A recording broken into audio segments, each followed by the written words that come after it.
Hey everybody, welcome back to the channel. Well, we have more fuel for the fire. A couple of you pointed out some information to me that shows potential for much more upside for natural gas and UGAZ. And I was able to find the article laying it all out. So in today's video, I'm going to give you this information, which I think is super valuable for judging how much upside is yet to come regarding UGAZ. How quickly this happens? That depends a bit on the weather, which seems to be in our favor. Let's go.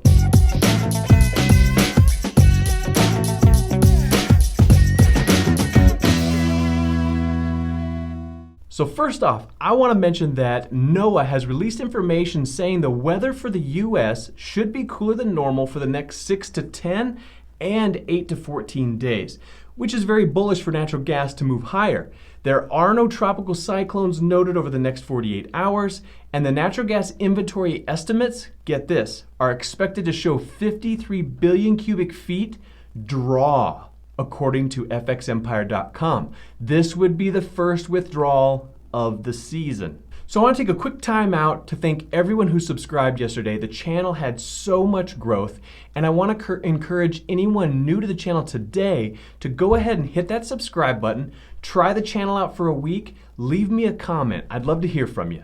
So now let's talk about the fuel for the UGAZ fire. Last week, 20,000 natural gas short contracts were covered up. That means closed out, so bought to close, and this clearly led to the spike in natural gas prices. But what's to come? Well, that's going to blow your mind. There are still 180,000 more short contracts that need to cover. This is 9 times more contracts that have to be bought to close the position, which will push the price higher. I'm going to put a link in the description below to this FX Empire article so you can read over it for yourself. So let's take a peek at what's happening right now in the markets regarding UGAZ and natural gas. Let's jump to the charts. Okay, I've got the natural gas futures chart up on the daily time frame, and I left all our drawings from yesterday. If you didn't catch that video, check it out right here, and it will kind of explain what we did as far as drawing these lines in from yesterday's trading action. So today, what do we have? We talked about this high, and we talked specifically about what would happen if we get rejected from that level. Where would we take profits, and where would we go ahead and nibble some more or add back to our position size? So what we're looking at right now is we closed below that overhead resistance line like we talked about.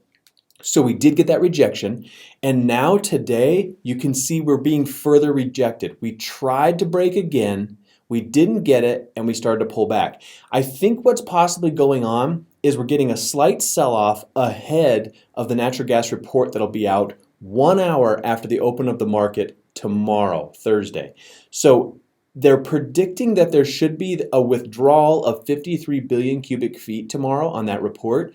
So my guess is that's going to send the market higher if that in fact happens.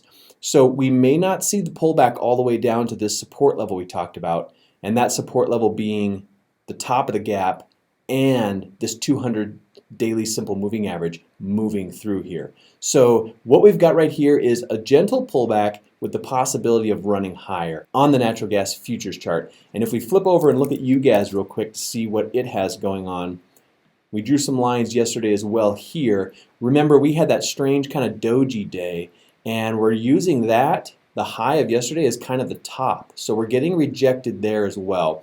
My guess is we're going to drift a little, and then tomorrow is just going to come in and just shake things up and make everything crazy, because if we do get a withdrawal, the first withdrawal of the season on the storage report, I think that's going to introduce a lot of volatility and a lot of craziness into the markets. And I know a lot of people are holding to go higher. A lot of people are talking about breaking above that $22 mark, getting up above the 200-day simple moving average, and these are all great ideas.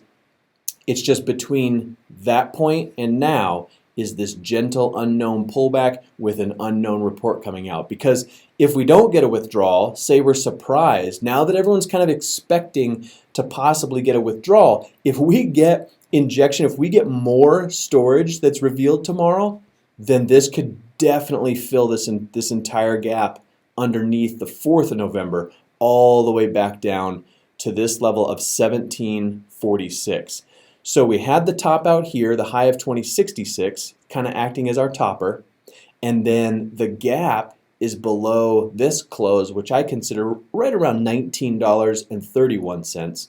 So from 1931 back down here to 1746, that's our gap right in here. So if we do get storage that's added tomorrow, this could pull back into our gap, and then we got to be considering the bottom of this gap as our support level to possibly add back or consider nibbling more shares, and that level would be right here, roughly at the $17.50 level.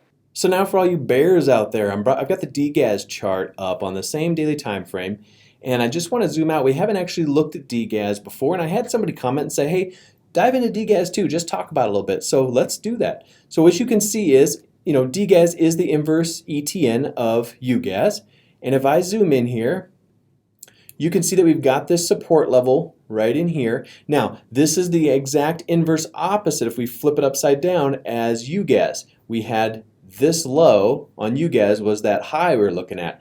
So we're looking at this being a support level on DGAZ and a resistance point on UGAZ. So if we do get that break below here on DGAZ, we could go lower. And they all work together, so it's all kind of talking about the same thing. But this is just that inverse ETN. Again, the same doji type action, and we're just possibly looking to see what's going to happen from here at this support level. So right now, if the report comes out tomorrow and they show more storage being added, then you're likely going to see that push up, because remember, when natural gas drops, DGAZ pushes up. So you might see it push up, and the high on this candle right here is 96.45. So you might see, because we have at 96.45, that's the bottom of this channel that we're looking at, the bottom of this gap that we're looking at. And I just wanted to draw a quick line there for you. So at that level there, that's the start of our gap, and then 106.50 right in here is the top of that gap. So if it is a bearish report, we did get more storage, this could drift back down, and if we break into this gap, DGAZ could possibly go up to the 106.50 area, fill that gap before turning around and heading back to the downside as winter gets colder and UGAZ pushes up. So I just wanted to add that little piece about DGAZ in.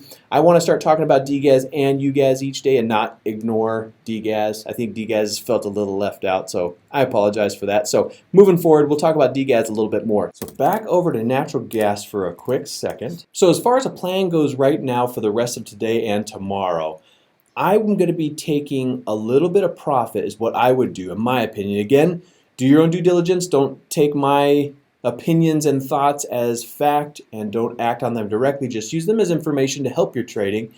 But I would be taking some profits right in here because we are getting some resistance, and then see what happens today. If we get a further drift down, or if tomorrow we get a further drift down before the report, you can nibble a little bit back, add a little bit back a little lower, and then wait for that report to come out if you think the report's going to be bullish. Now, if you're not sure, sometimes it's good to take profit, sit on the sidelines, wait for the report to come out, and then jump back in and make decisions going from there. If we get a good report where we have a withdrawal, we might get a big pop, but over the next couple of days we might get a pullback, and then you can get back in to go higher. That report's just unknown. That's the unknown factor that we can't control, and it can be really good for a lot of upside, or it can be really bad for a lot of downside for a short period of time. Now the cold weather's coming in, it's staying put. The forecasts for multiple days and weeks ahead are looking in our favor for UGAZ going higher, so we do have that to stand on, but again, the unknown is the report, and we'll have to wait till tomorrow to see what happens. So with tomorrow possibly being our first natural gas storage report that shows a withdrawal in combination with that cooler weather, this makes for bullish sentiment in my opinion. I would be very careful if you are long DGAZ because the amount of short contracts out need to be covered. Things could become very, very violent to the upside, and this could happen very, very quickly. So jump down into the comments real quick. Let me know if you're holding any DGAZ, and if you are, what is your plan tomorrow? I want to know exactly where you're planning to get out and possibly right before the report, or do you think the report is going to be bearish and you're going to jump out after the report and take your profits? Let me know real quick. So I took a look at the 15-day forecast, and I want to throw a map up here for you real quick and just talk a little bit about the lows that we're seeing 15 days out, just to kind of show you a visual on this real quick. So you can see if you look at North Dakota, South Dakota, Minnesota, those lows have really come down even further if you go to natgasweather.com and look at the 1, 2, 3, 4, all the way up to 15-day forecast. This is day number 15, and it's looking pretty chilly and lower than the other days, especially as you get down into Nebraska, Iowa, even down into Kansas, and then some of the western states like Colorado, Wyoming, Montana. All of those weather numbers are contracting and getting smaller. So cold is definitely out there. It's pushing from Canada further into the United States, and the lows in that purple blue area have come way down from the mid to upper 30s down into the teens and single digits in some areas. So just wanted to show you that graphic real quick just so you can have a visual representation of what's going on 15 days out. But it looks like we're getting that cold weather. It's going to combine with the natural gas report tomorrow. We'll see if it's bullish. We're talking about a withdrawal. We'll see what happens tomorrow. We'll go from there. Hope everyone is green. Comment below. If you're new, subscribe. If you like the video, hit that like button, and we'll see you tomorrow.